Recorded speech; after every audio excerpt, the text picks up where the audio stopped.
How are you holding up under the onslaught?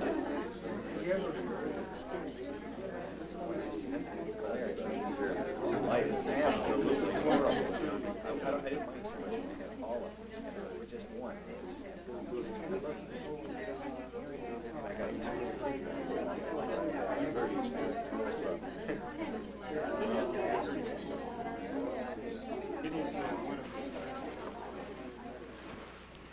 Ladies and gentlemen, it's really a pleasure to be able to welcome so many of you into my home. Not only those of you who actually are here, but also those of you who are here indirectly through the medium of motion picture film. Now, as you know, the title of this presentation is The Grand Design. But I should explain at the outset that the real subject behind this title is U.S. foreign policy.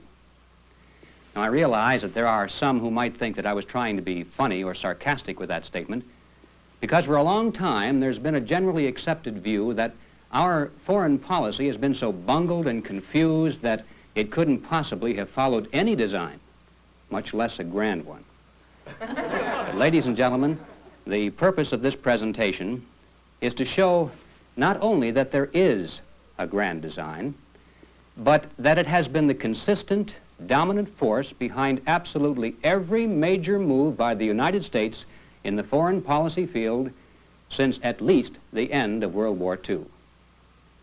This grand design has provided the motivation for all we have done in the past, and unless some basic changes are made, it will determine everything we shall do in the future. Now, regardless of one's opinion of this grand design, it's the outgrowth of a powerful and compelling argument, a profound statement of philosophy, and a deceptively attractive appeal to reason. And ladies and gentlemen, unless we are able to counter this argument and to offer a superior philosophy, we'll continue to be like putty in the hands of its advocates. So it's important, to say the least, for us to understand what the grand design is, to analyze it in order to discover its flaws, if any, and then to offer a superior alternative if we can. These three requirements, then, will constitute the general outline of the material and the ideas to be presented here. First, identification. Second, analysis. And third, solution. Now, to plunge right into the core of this challenge, what I'm going to do now is advocate the grand design just as though I really believed in it, which in all honesty, at one time I did. In fact, I'm going to teach it to you, just the way it was taught to me at the University of Michigan. Now, following the form of what we might call an extended syllogism, here is how the argument begins. 1, we are living in a new age. And of course, you can't hardly argue with that. We're always living in a new age. But nevertheless, we're reminded of that profound fact rather elaborately. We're living in an age of marvelous and incredible technological advances, an age in which men travel faster than the speed of sound, in which satellites forge communication links between continents, in which space itself has become a limitless frontier of exploration. And then at the end of the list of all these wondrous and productive scientific achievements, always we are reminded with ominous overtones that we also have something what is now called the bomb. End of step 1, ready now for step 2. By the way, everything up to this point not only is true, it's so obviously true that it's really not part of the argument at all. It's merely thrown in at the beginning as a kind of conditioner to get us nodding our heads in agreement in hopes that the habit will carry over into the next step, which is where the going gets tricky and where we need to be far more on our guard. The next step, then, the real premise of the grand design is this. If all-out war should develop today between major powers, both sides would lose. No one could come out ahead in that kind of a war. Everyone would lose. It wouldn't make any difference who the good guys were or who the bad guys were. It wouldn't make any difference who started it, or even if it were started by accident. Both sides would lose. All right, now having acknowledged existence of the bomb And having concluded that risking war is unthinkable in this modern age, we move now to step number 3, which is this. Since the communists have nuclear weapons, and since they certainly would use them in their own self-defense, that means, doesn't it, that victory over communism is impossible. Now, we may wish that it were possible. We may wish that we were living in a bygone era in which if one had an enemy, he could meet him on the open battlefield and get it over with. We may wish that a lot of things were different in this old world. But instead of moaning and weeping and longing after those things which are no longer possible, let's grow up, be mature, intelligent human beings, and face life the way it really is. Rather than living in a fantasy world, dreaming and longing after those things we want but can never have, instead, let's find out what is the best we can get, and then work for that. All right, now the next step. It's not enough for us just to know that victory is impossible. For our own safety, we must conduct our foreign affairs in such a way as to reflect this knowledge to the other side. We must be extremely careful never to give the enemy any cause to question our benign intent. We must avoid using any words or committing any acts which might even suggest that we were pursuing a goal of victory. We can't afford to gamble on what the enemy might do in response. In other words, we mustn't frighten the communists or give them any cause for self-defensive panic. In fact, to take it one step further, we must avoid the temptation even to embarrass the Soviets in the eyes of the world. You see, the argument is that it's like being locked in a cage with a dangerous animal. You can't get out of the cage, and you can't kill the animal. So what do you do when it becomes hungry and restless? You feed it, hoping that if it's full and comfortable and contented, then it won't eat you. Well, the people who have created U.S. foreign policy over the past 2 decades view the United States as being locked in a worldwide cage with a dangerous animal called communism. We can't get out of the cage, obviously. And since victory is impossible, remember, we can't destroy the animal. So, to minimize the chances of communism turning on us, these planners not only have avoided frightening the animal with any overt moves which it might mistakenly view as a threat to itself, but they've done everything possible to keep the beast fed, comfortable, and content. It's in our own interest, they say, to see that communist regimes remain reasonably stable. If they need wheat or other agricultural commodities, send it to them. If they need industrial know-how, invite their scientists and engineers to tour our factories so they can learn how best to produce. If they still can't manufacture the goods they need, then send our own people over there to build their plants and set up their production lines. If that doesn't work, then sell the products to them on easy credit terms and don't really expect to get paid. In fact, if they need money, give that to them too. Give them anything they need so they won't become restless and aggressive. And yes, as harsh as it may seem on the surface, it's even in our best interest to see that communist regimes can successfully put down internal anti-communist revolts. Now, none of this because we're pro-communist, only because we're mature, objective, intelligent people who recognize that in this modern nuclear age, we can't afford the risk to our own survival, which would be inherent in having so powerful an adversary struggling defensively to maintain his position. All right, we're ready now for the final step in the grand design, which concerns itself with the question of realistic, attainable goals. What is the best we can hope to achieve in this new age with all of its complexities? How do we resolve this dilemma before we all go up in a mushroom cloud of nuclear dust? The answer that is offered to us is this.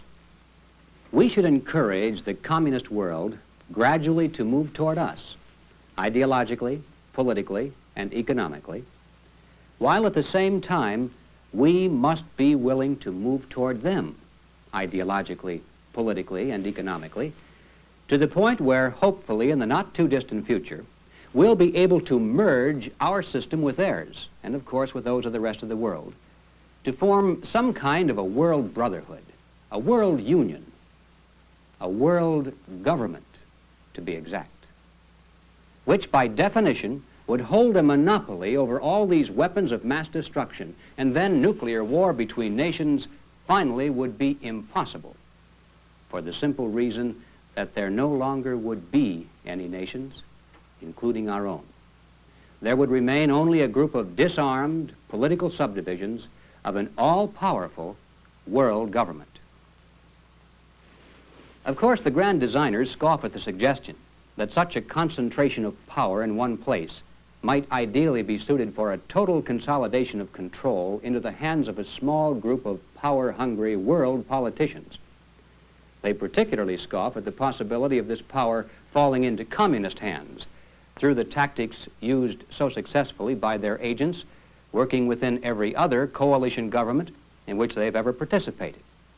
We're assured that since this would be a world coalition government, for that reason the communists wouldn't try to seize power. They'd be content merely to share in it. Well, without going into that particular little fantasy, just for the sake of discussion, let's grant the point and assume that a world coalition government with the communists really would result in a merger of our systems rather than the domination of theirs over ours. What then?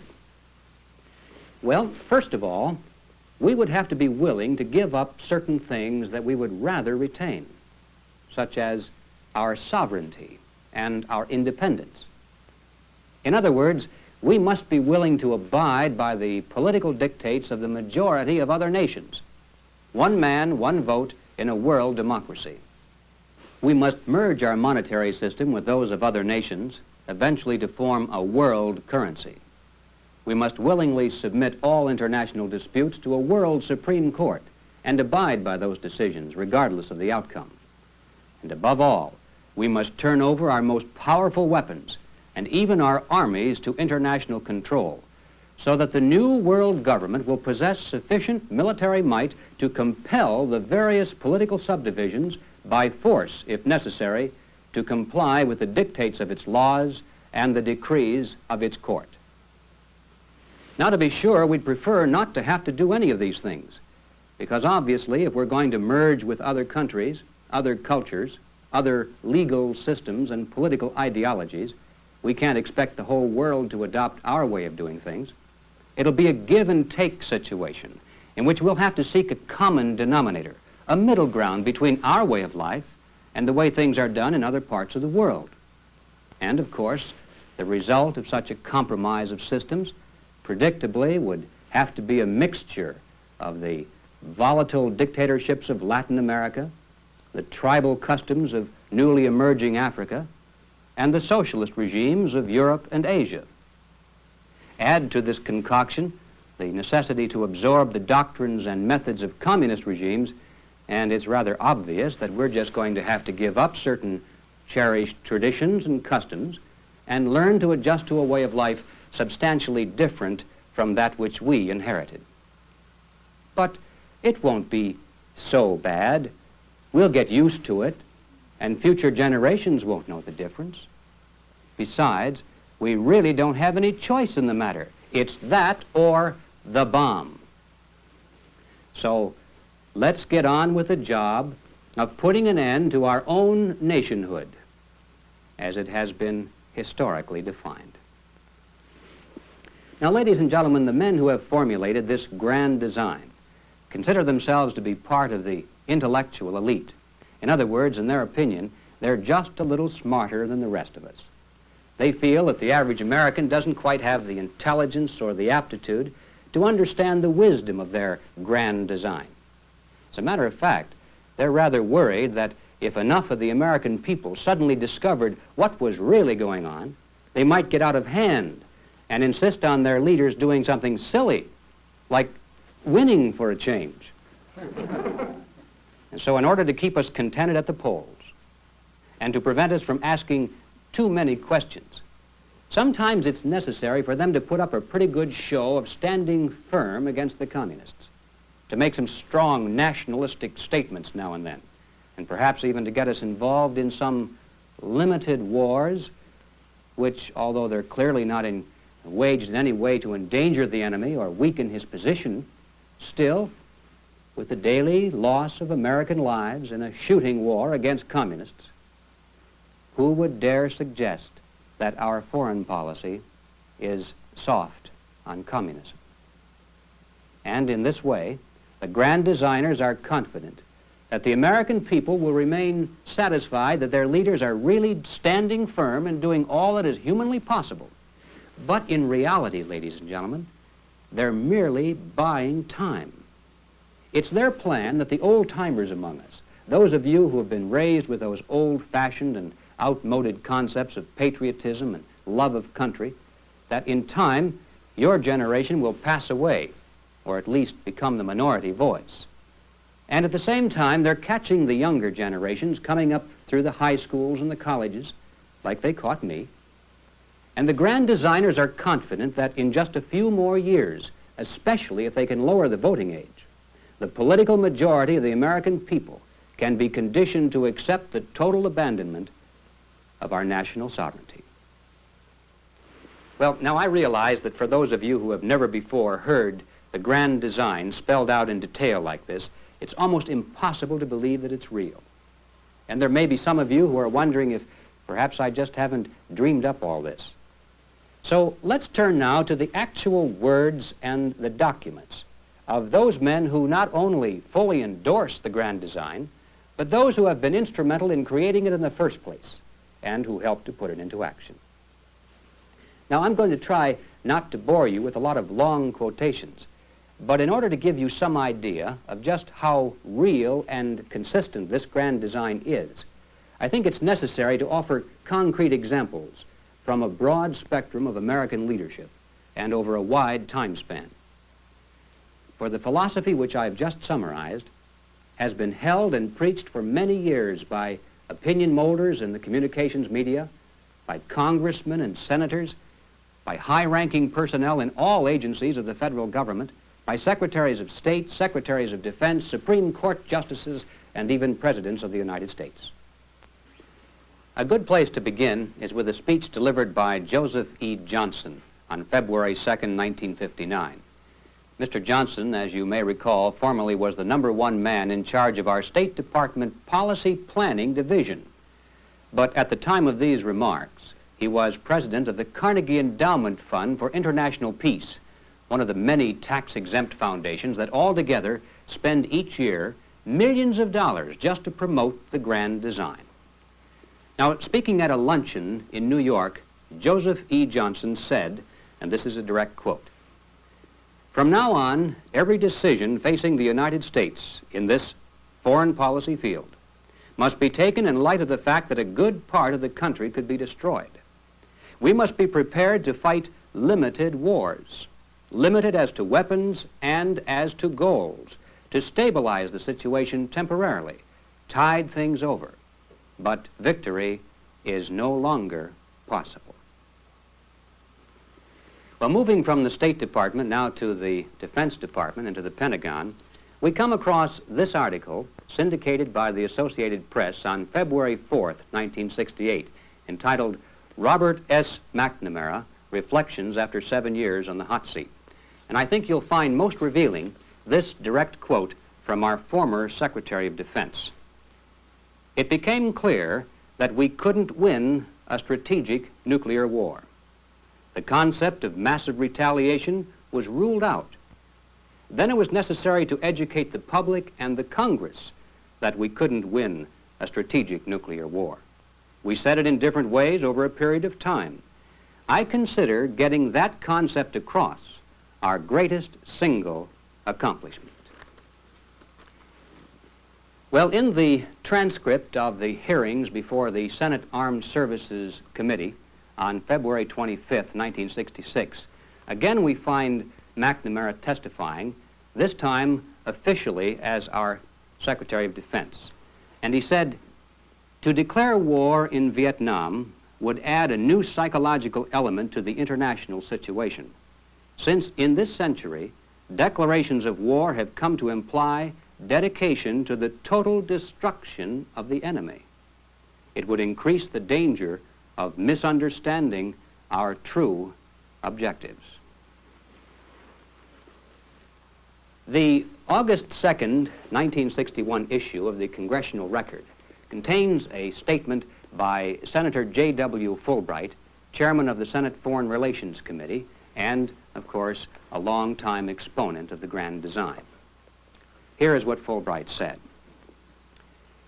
In the long run, it is quite possible that the principal problem of leadership will be to restrain the desire of the people of America to hit the communists with everything we've got, particularly if there are more Cubas. Well, returning to the State Department, we find that by 1962, the man who was then running the Foreign Policy Planning Division was Walt Rostow, President Kennedy's special advisor on foreign affairs. In a report to the President entitled Basic National Security, Rostow stated, "Rising tensions or pleas of the American public must be ignored in any crisis with Russia. The temptation must be avoided to degrade or embarrass the Soviets in the eyes of the world." If you've been wondering why it is that we can't seem to win any wars against the communists, it's simply because it's our policy not even to embarrass them, much less to defeat them. In 1963, the United States Arms Control and Disarmament Agency financed a report by the Peace Research Institute, published in April of that year. And here is what our tax dollars produced. Whether we admit it to ourselves or not, we benefit enormously from the capability of the Soviet police system to keep law and order over the 200 million Russians and the many additional millions in the satellite states. The breakup of the Russian Communist Empire today would doubtless be conducive to freedom, but would be a good deal more catastrophic for world order. In other words, ladies and gentlemen, according to the grand design, supposedly it's in our own self-interest for the Soviet police state to remain intact, to remain stable, and to maintain its death grip over the captive nations. Well, that kind of reasoning leads us next to the pages of one of the most influential newspapers in the world, the New York Times. On August 16, 1961, the Times ran this editorial: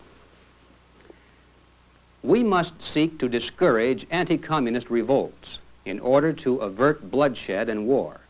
We must, under our principles, live with evil, even if by so doing we help to stabilize tottering communist regimes and perhaps even expose citadels of freedom to slow death by strangulation."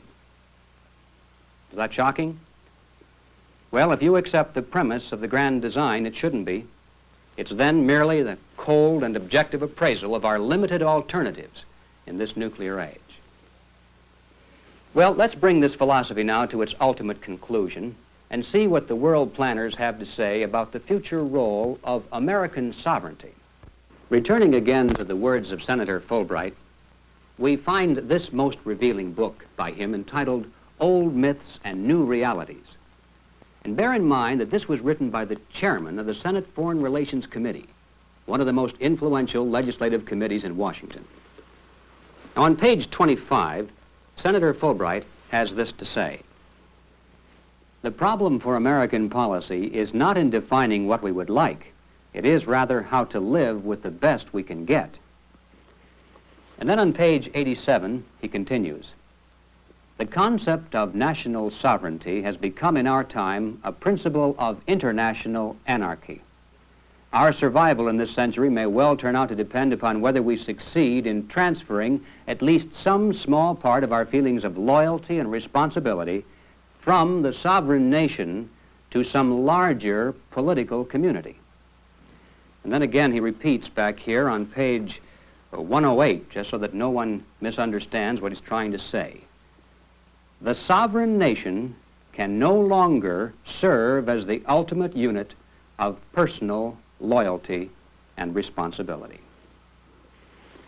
Well, I think it's pretty obvious that many of our leaders in Washington long ago have transferred substantial portions of their personal loyalty and responsibility from the sovereign nation of the United States to the larger political community called the United Nations.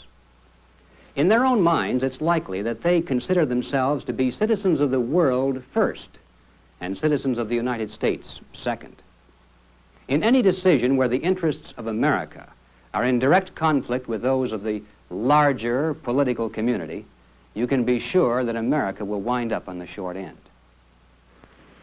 Our former Secretary of State, John Foster Dulles, in a lecture at Ohio Wesleyan University entitled "Toward World Unity," phrased it this way: "What I initially propose involves an organization dedicated to the general welfare, the peace and order of mankind, and the assuming of an allegiance to this goal superior to that of any national allegiance."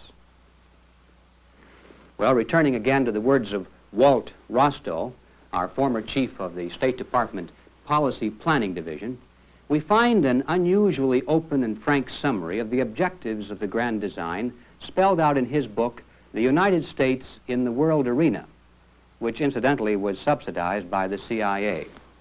Way back here on page 549, Rostow says, "It is a legitimate American national objective to see removed from all nations, including the United States, the right to use substantial military force to pursue their own interests.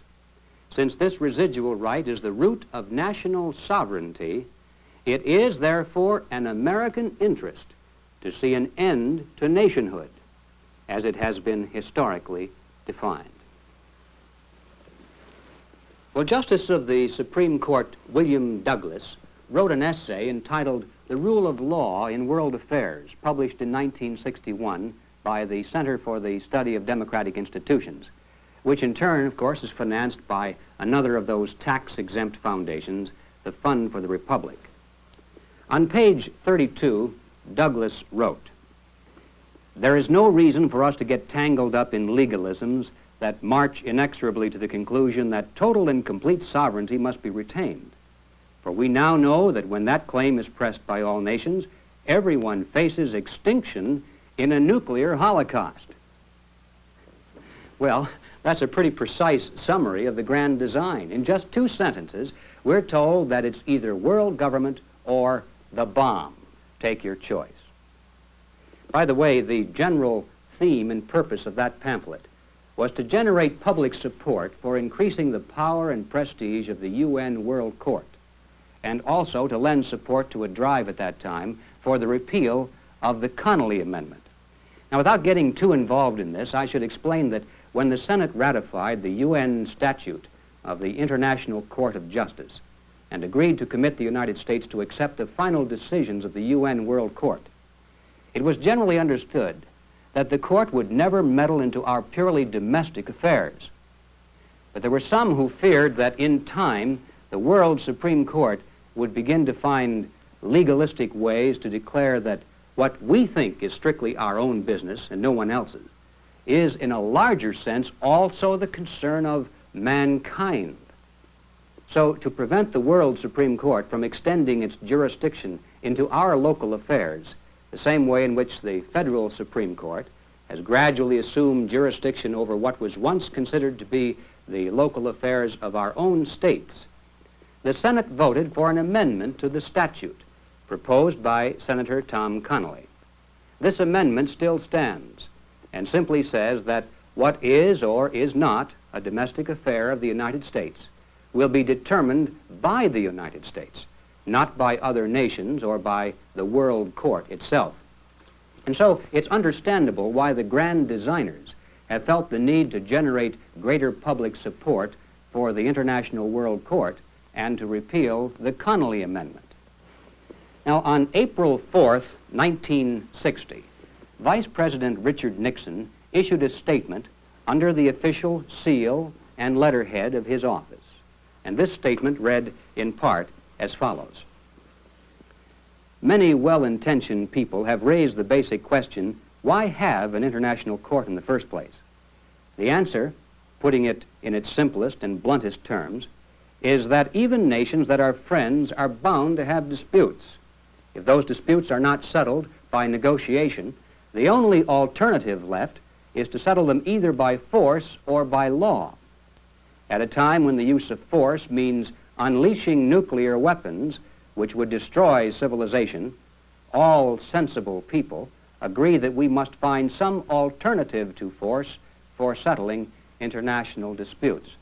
Now that's really an incredible statement, because in passing we should keep in mind that law also is force.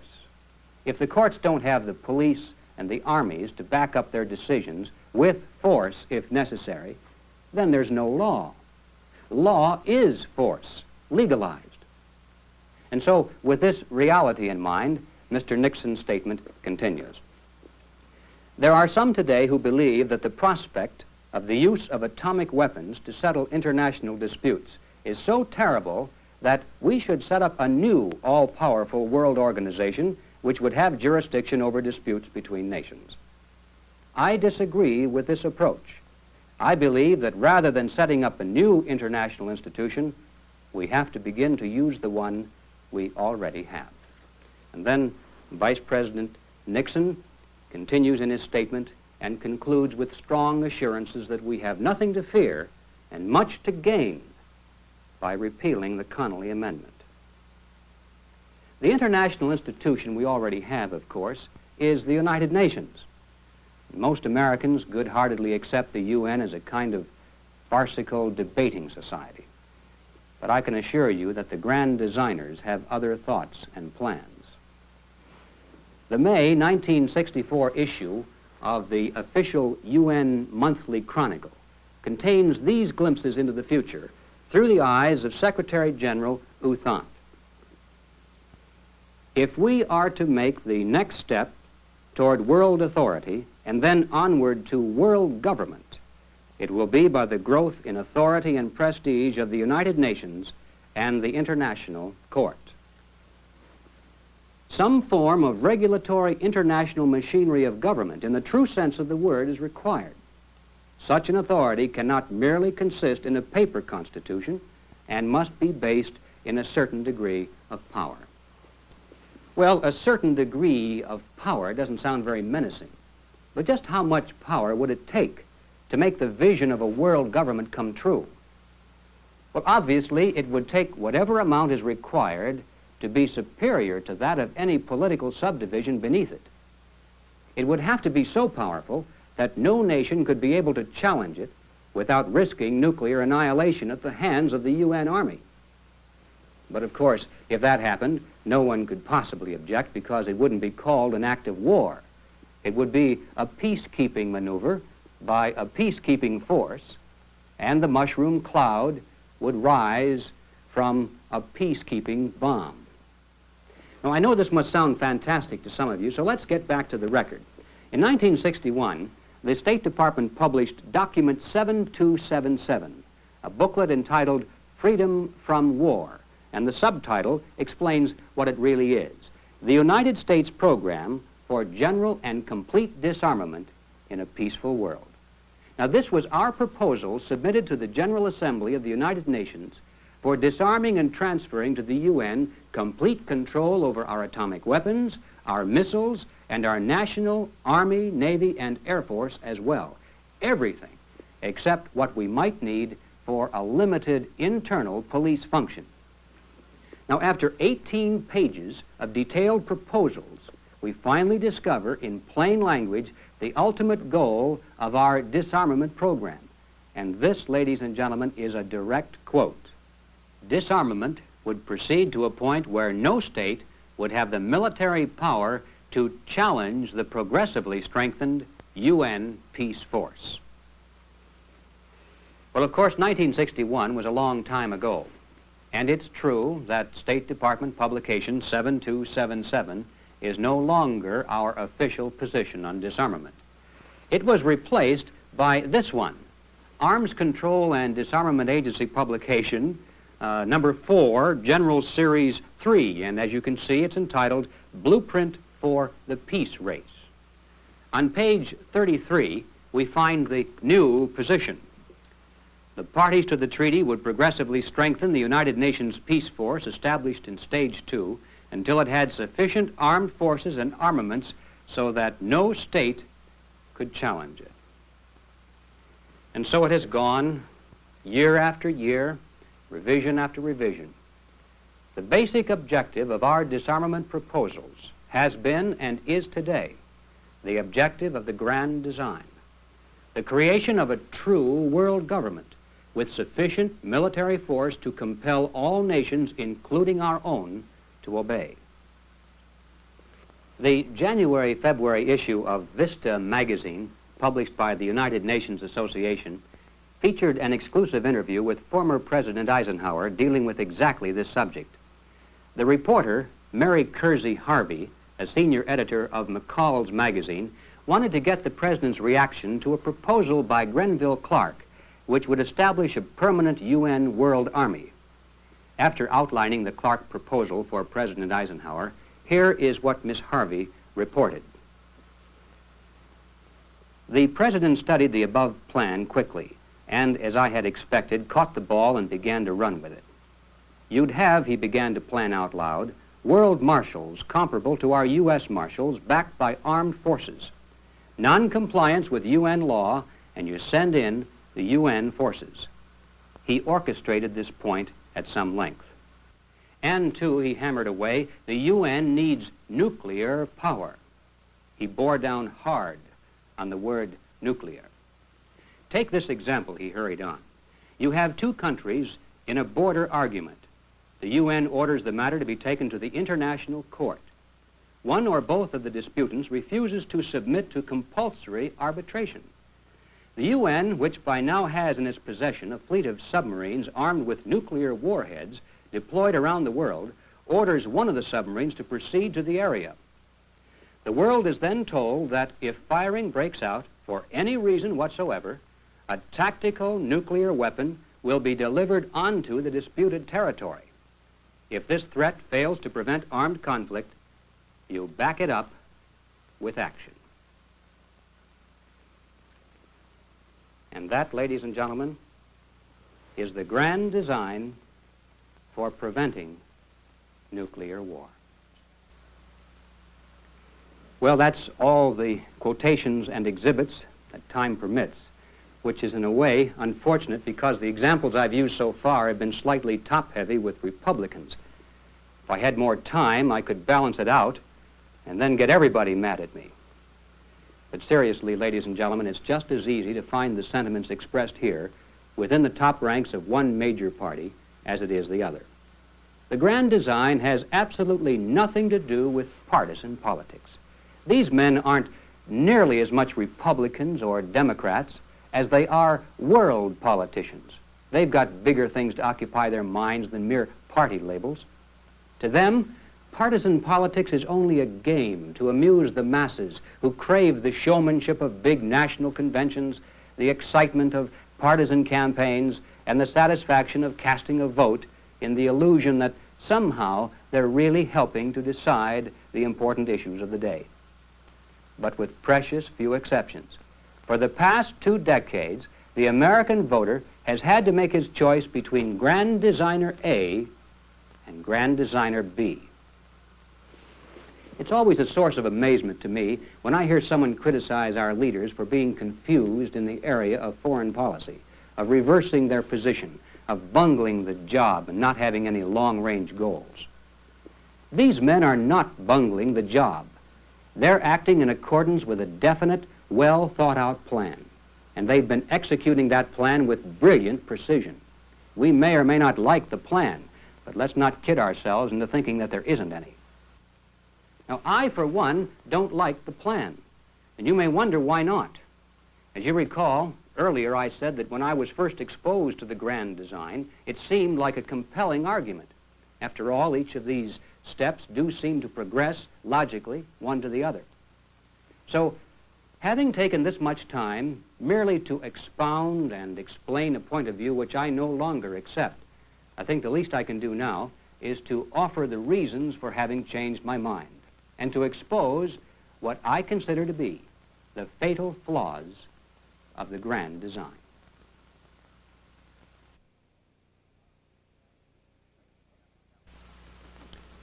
Ladies and gentlemen, there are at least two major fallacies that need to be understood if we're to overcome the arguments of containment, coexistence, accommodation, and ultimate merger with world communism. First of all, the premise behind these arguments is wrong. And you know you can't do much with a piece of logic if you start out with a faulty premise. The premise underlying the grand design is this. If all-out war should develop between major powers today, well, stop right there because we've already passed it. Back up all the way to the very first word, if. If. Ladies and gentlemen, when are we going to get it through our heads that all-out war is being waged against us right now and has been for a long time? And by all-out war, I mean total war, not just military war. We're so used to thinking in terms of the old-fashioned concepts of warfare in which the primary weapons were guns and bombs. We failed to realize that for the first time in history, we're facing an enemy that has mastered the concept of total warfare. World War III that rages around us right now is a political war, an economic war, a psychological war, a spiritual war, and a military war. But the military aspect is the least important of all. The only way that military strategy plays a role in the communist blueprint is in the form of guerrilla tactics, aimed at creating internal chaos and anarchy, to create the kind of conditions conducive for the quick seizure of power centers by a small group of organized and well-trained revolutionaries. That's the only kind of military strategy you'll find in the communist manuals, whether written by Lenin, Mao Zedong, or Che Guevara. And even this kind of limited military activity could never succeed without the simultaneous waging of non-military war. The communist guerrilla bands wouldn't stand a chance of succeeding in most countries without other communists operating secretly among the people to create the appearance of popular support, operating within the communications media to generate propaganda, and operating inside the government itself to create the necessary corruption, bickering, and apparent inefficiency to prevent that government from moving strongly against the guerrilla groups. In Cuba, for instance, almost everyone remembers that when Batista fled the country, an army of over 45,000 soldiers surrendered without a fight to only about 1,800 revolutionaries under Castro. But very few people were aware that the general who surrendered these forces was himself a member of the Communist Party in Cuba, a perfect example of the non-military strategy of infiltration and treason producing an apparent military victory. The favorite weapons of communist conquest are not engines of mass destruction in the hands of soldiers wearing a recognizable uniform. They are instead propaganda, the slanted view of history, the preaching of hatred to incite civil disorder, the tactics of internal subversion, treason, blackmail, the smear, political assassination, all committed by soldiers who wear no uniform and who claim to be loyal citizens of the target country marked for conquest from within. This is how communism has spread across the globe, not with invading armies or bombs, and it's extremely unlikely that they'd abandon this non-military strategy, which has been so effective for them right at the zenith of their success. Now, without a doubt, the bomb is the most powerful weapon in the communist arsenal, but it's as a psychological weapon, not as a military one. The Soviets have gained more by using the bomb as a psychological weapon than they ever could have using it as a military weapon. Under the constant threat of nuclear annihilation, we've accepted concessions, compromises, and defeats one after another, which would have been unthinkable without that specter of a giant mushroom cloud fixed deep in our subconscious. As a matter of fact, the bomb, as a psychological weapon, is being dropped on the American people every single day. Movies such as On the Beach, 7 Days in May, Dr. Strangelove, Failsafe, Planet of the Apes. These well-produced and entertaining movies have done really a professional job of strengthening, subconsciously at least, the premise of the grand design. Motion pictures, of course, aren't the only source of this conditioning of the public mind. Radio, TV, books, magazines, and newspapers have all played more than their part. The message that has more or less been drummed into our heads follows the pattern pretty well presented in this illustrated brochure entitled "Let There Be a World," written by Felix Green. Green is well known in ultra-leftist circles as an importer of propaganda film from Red China, and for his lectures and motion pictures extolling the virtues of life under communism in Asia. And by the way, I picked this up not too long ago at the Communist Bookstore in Los Angeles, the Progressive Bookshop it's called. Every once in a while I browse around in there just to find out what the progressives and the intellectuals are reading nowadays. And this is a classic example. Page after page of beautifully reproduced photographs, all depicting in minute detail the horrors of nuclear war and the beauties of disarmament and peace. Just take a look at a few of these. And naturally, just for openers, we see here in the beginning the fireball and the mushroom cloud. Then the charred bodies at Hiroshima and Nagasaki. Grim reminders of the pain and the suffering of any war, but particularly of nuclear war. And then, for those of us with weak imaginations, we're shown what could happen to our cities. According to this map, if one of the super bombs were dropped on Manhattan Island, we could cross off everything clear out to Bridgeport, Connecticut, and fallout would take care of the rest, probably clear to California. And speaking of fallout, they have a special section here just for the ladies. Preserved in jars of formaldehyde, these are the grotesque remains after autopsy of tiny infants, stillborn and deformed, supposedly as a result of radioactive fallout. Now, what woman can look at these, or what man for that matter, without some kind of a lasting emotional reaction against even the mere thought of risking nuclear war? Well, here, rather graphically presented, is what at least is supposedly the only way that we can prevent this from happening to us. Disarmament, of course. And finally, back here at the very end, the appeal to the heartstrings. Let there be a world. It's really quite well done, I think. You have to give these people credit for knowing how to merchandise an idea. By the way, these are generally the same people who like to label anti-communists as being fright peddlers. Well, with regard to this particular book, I'm not saying that these pictures are phony or that the devastating effects of nuclear war have been exaggerated to the public for propaganda purposes, although there's now a great deal of evidence to support both of these contentions, but that's not the point. The point is that the motion picture producers, the TV commentators, and the publishers who are so creative in their ability to convey to us all the horrors of death under a nuclear bomb, for some reason never get around to portraying the fact that there are other horrible ways to die. We're shown the mushroom cloud, but not the mass graves or the torture devices that exist behind the iron and bamboo curtains. We're shown the charred bodies at Hiroshima and Nagasaki, but not the emaciated bodies of the living dead in Soviet concentration camps, or the mutilated corpses of innocent civilians hacked to pieces by communist terrorists in one country after another. It's not that there aren't pictures like this, it's just that we're seldom allowed to see them, or be reminded of them through the accepted channels of mass communication. Now, here are just two examples out of many that could be offered, two documents that have been readily available for a long time. They contain material which almost has been totally denied to the American people.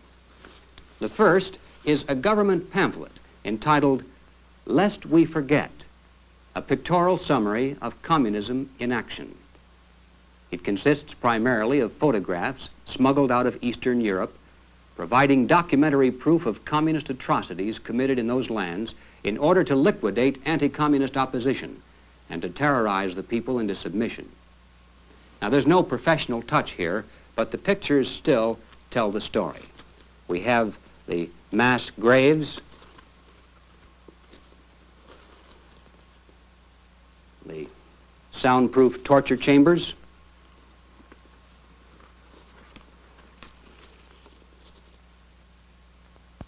and the, well, I guess you'd say they would be the pitiful victims of a deliberate program of mass starvation. You know, it's actually hard to believe that these children, even down to age 2, were starved in this fashion in communist forced labor camps. Well, now the other example is this pamphlet entitled On the Morning of March 15th, and it consists of photographs and factual descriptions of the results of a communist terrorist raid in northern Angola on the morning of March 15, 1961. Over 200 Europeans and 300 Africans were murdered on that one day alone. Over 50 widely separated places along a 400-mile front were attacked almost simultaneously. In most places, every man, woman, child, and infant, every living creature, even the cats and the dogs, were killed in the most brutal and sadistic manner imaginable. Now, here are some of the less nauseating photographs, which hardly need description.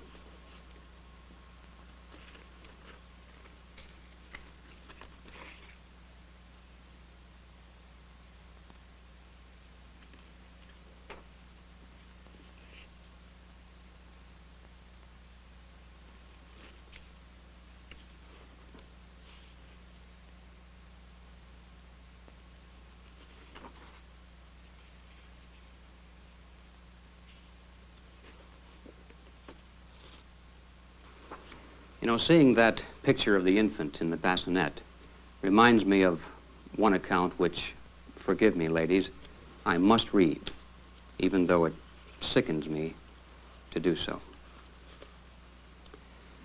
A group of some 400 terrorists attacked the experimental farm at Mabridge. One of the few survivors of this attack, Manuel Lourenco Alves, relates what happened. The assault began at 6 in the morning, and all the houses on the farm, whether they belonged to Europeans, Africans, or mulattoes, were attacked simultaneously. The women were dragged out of their houses together with their children. In front of the mothers, the terrorists then proceeded to cut off the legs and arms of the children, and then started to play a grotesque game of football with the twitching bodies. The women and girls were then led away, stripped, raped, and cut up.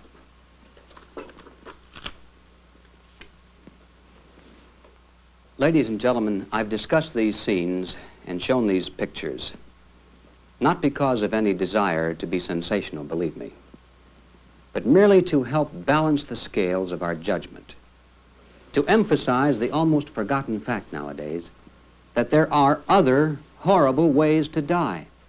Ways, as a matter of fact, that make the instant flash of a nuclear bomb seem merciful by comparison. And keep in mind that these other horrible ways to die are not the result of an event that happened almost a quarter of a century ago. We're talking about events that are happening right now to thousands of helpless human beings somewhere every day, millions every year. And we're not examining the unfortunate byproduct of an effort to bring an end to a long and bloody war. These incredible acts of brutality are the deliberate, premeditated works of men whose sole purpose is the destruction of human life and human values. But we're so saturated with peace propaganda and the specter of the mushroom cloud that we seldom have occasion to ponder these facts. And because of this one-sided exposure, millions of Americans have been conditioned without their even knowing it to fear the horror of nuclear war far more than they fear the terror of a communist peace. The communists have been winning this war because they've mastered the art of total warfare. while we've been conditioned to cower in fearful expectation of a war limited only to weapons of mass destruction. And so, the premise of the grand design starts right off with a faulty assumption. Instead of wondering what might happen if all-out war should develop, we must wake up to the fact that we are in an all-out war right now for our very survival. And instead of allowing ourselves to become afflicted with a nuclear war fixation, we must recognize that because communist strategy is what it is, the chances of this war ever involving an exchange of nuclear warheads is so remote as to be almost incalculable in the overall equation. But that isn't all that's wrong with the grand design.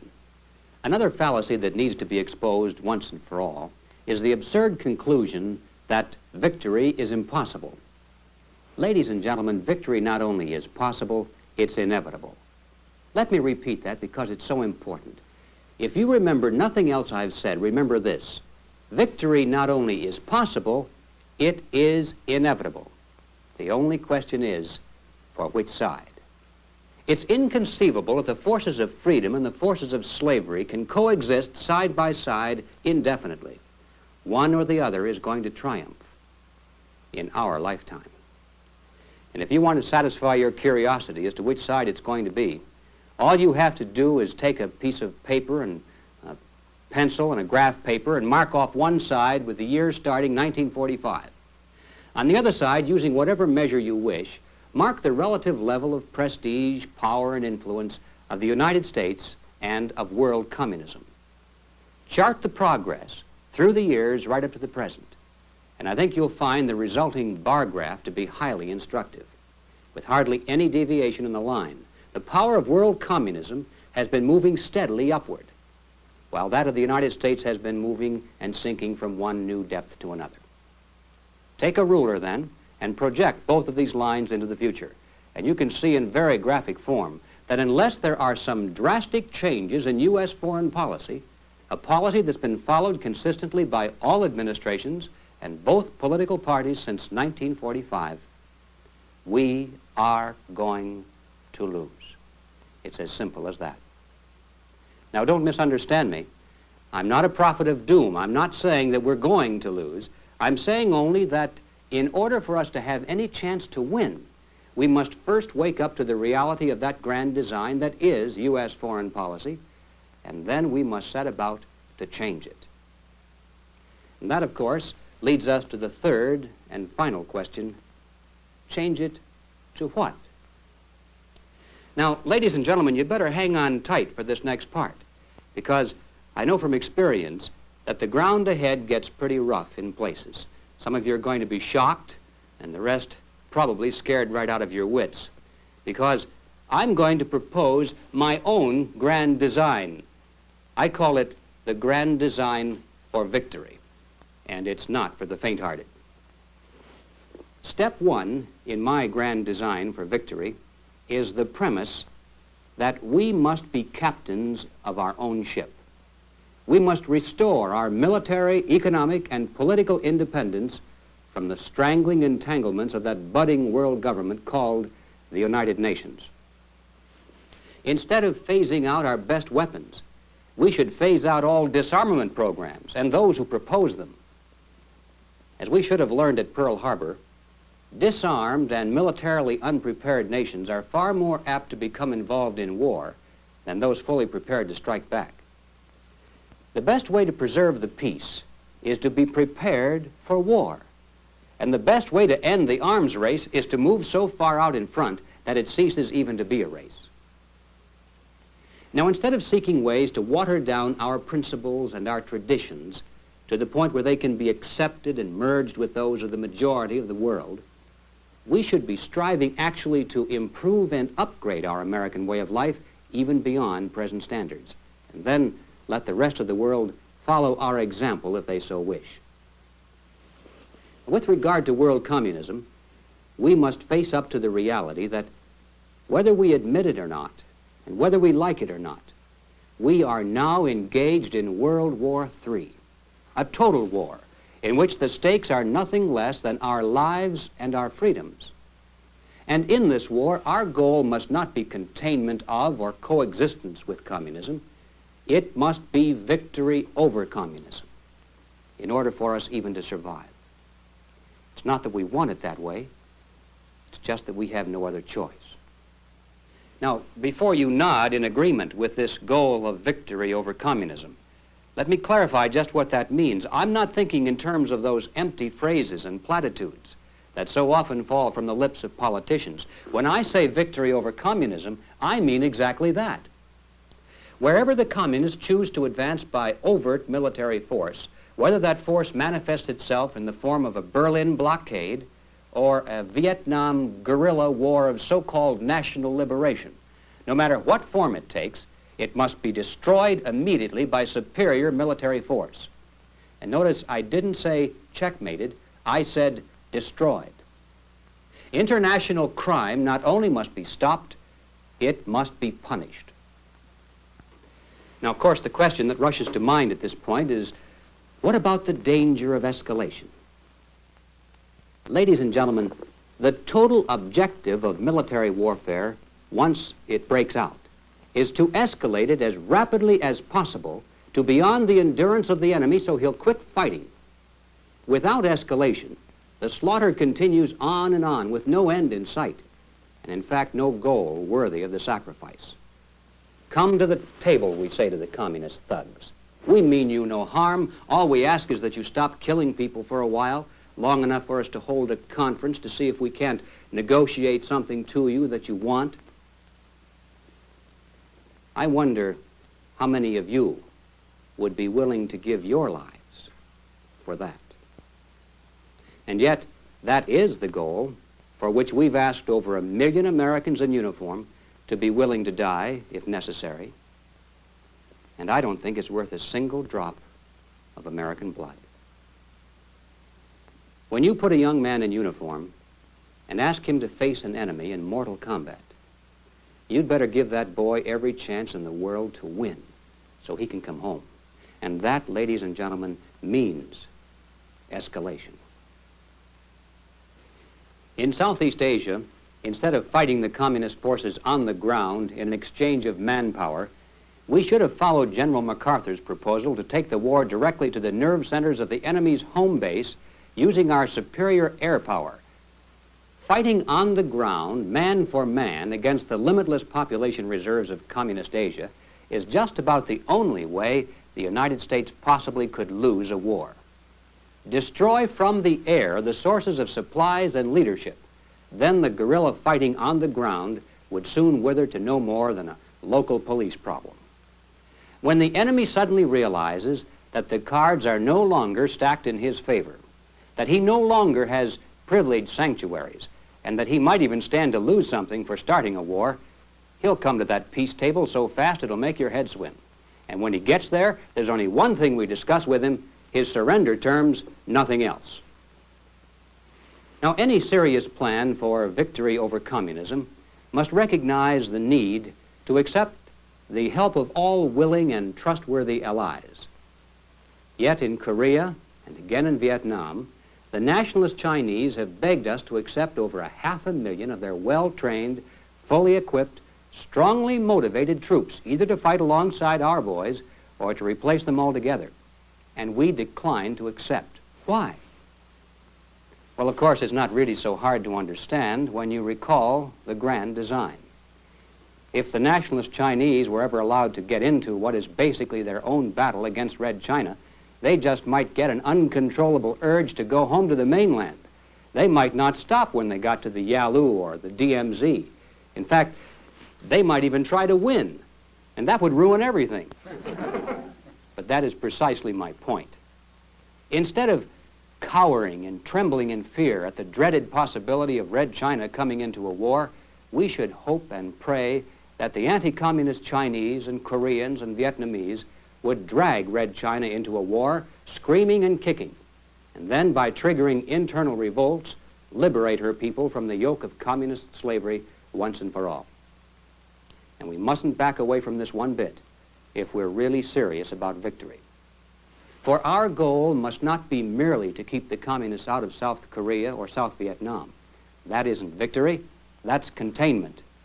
It must include removing the communists from North Korea, North Vietnam, Red China, Cuba, Eastern Europe, and from the very first captive nation, Russia itself. Just as we could not rest in World War II until every last vestige of Nazism was stamped out everywhere, for 10 times that reason, we can never hope today to have peace or security until every last communist regime is removed from the face of the earth. It's not that we want it that way. It's just that we have no other choice. Now, ladies and gentlemen, if this sounds risky, it's because it is. Let's not kid ourselves. The proposal I have just outlined is very risky business. The only thing more risky is the grand design we are now following. For if we continue on that course, we have no odds at all for our survival. Now, this doesn't mean that we have to invade all these countries with soldiers. And it certainly doesn't mean that we should go around dropping the bomb on everybody. And if you're thinking that this is what my proposal implies, then that's a pretty good indication that you're still thinking in terms of old-fashioned warfare. Now, it's true that occasionally, whenever the conditions seem ripe, the communists do resort to brute force and semi-military tactics to advance their cause. When this happens, then the contest clearly must be won with military means.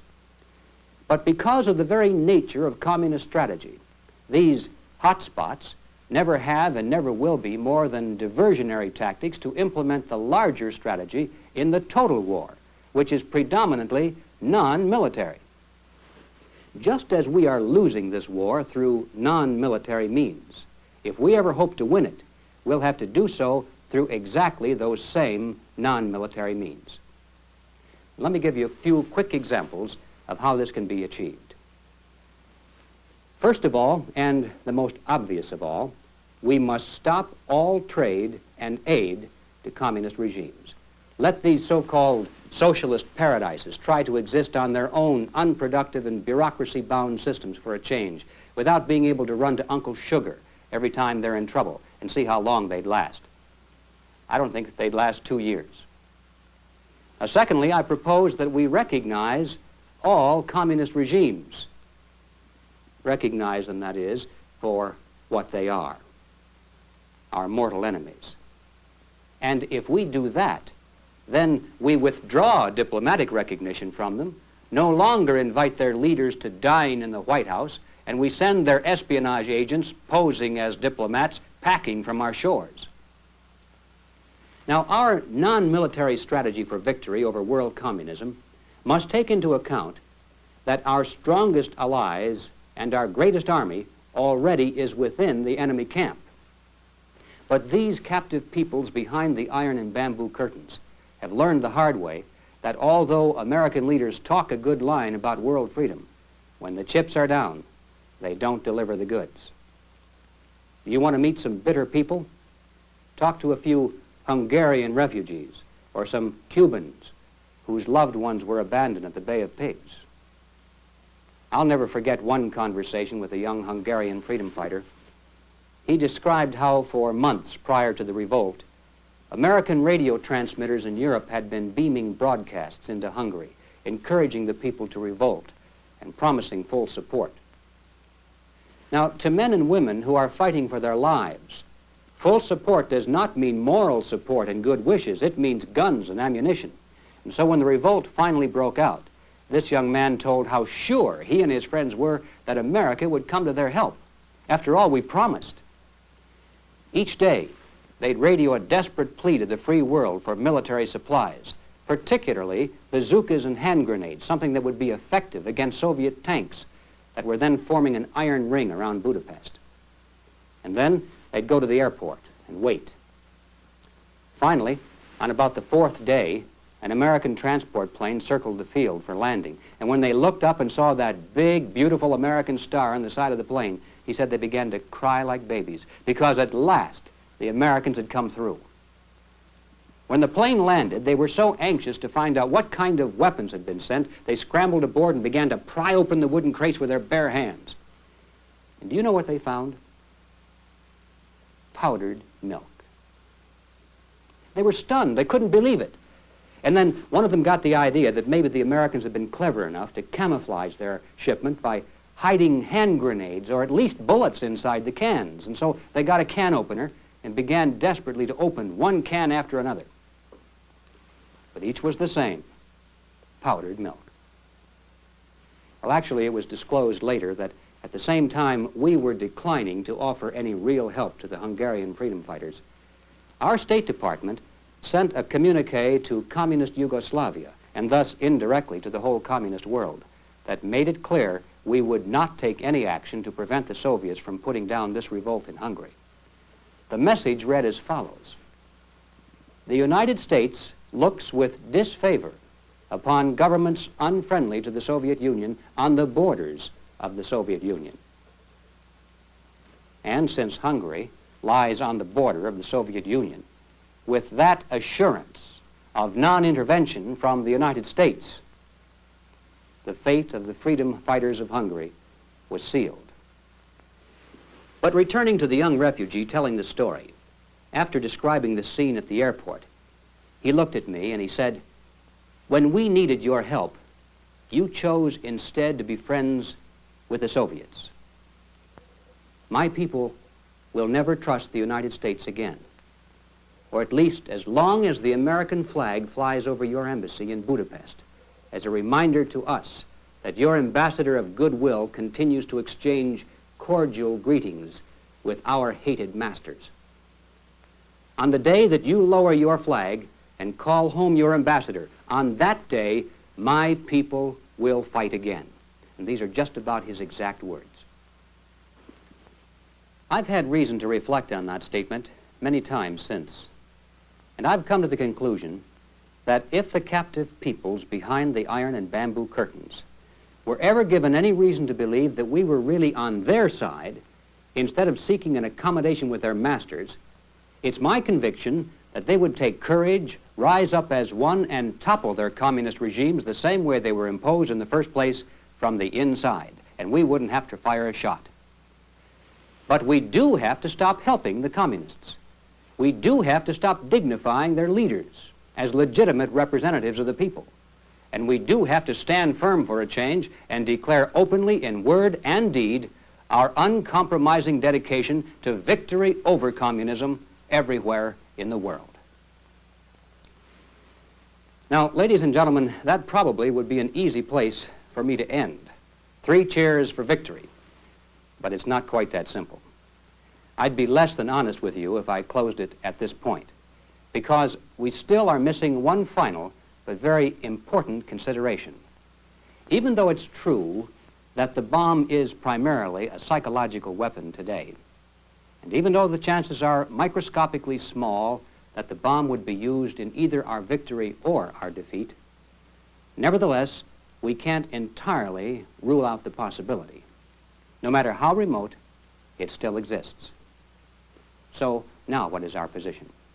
Do we give up the whole idea and return blindly to the hope that somehow we can coexist, at least for a little while longer, so we can enjoy life to the fullest in the time we have left? I think not. I have too much faith in the American people once they fully understand what the choice is.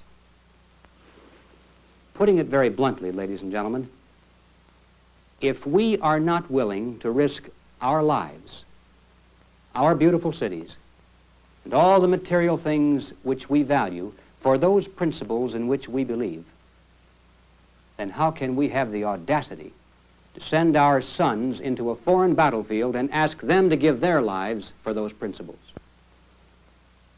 Are their lives any less precious than ours?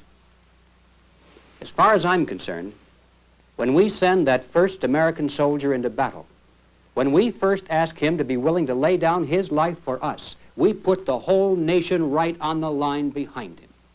And if we are not willing to do this, then this is no longer the home of the brave, nor much longer the land of the free. Well, these are the heavy thoughts I leave with you. And I don't know quite how to close this presentation without running the risk of sounding corny, because the sentiment I want to express here has often been ridiculed as being corny. But to me, it's far from that. It's an article of faith that needs to be reaffirmed in the public mind openly, without shame or embarrassment. And it's simply this. As Americans today, we are truly a privileged people in a privileged land. But with our blessings come responsibilities. And with responsibilities come risks. The challenge of our time is that we must accept both the responsibilities of our blessings and the risks involved in defending them for ourselves and for future generations. And we must do this without hesitation if we are to be worthy benefactors of that precious heritage of freedom passed on to us through the epic sacrifices of those who have gone before. Now, that is not flag waving, and it is not cliched patriotism. That's a simple statement of the obligations of citizenship in this glorious land, our land, which with God's help we shall preserve.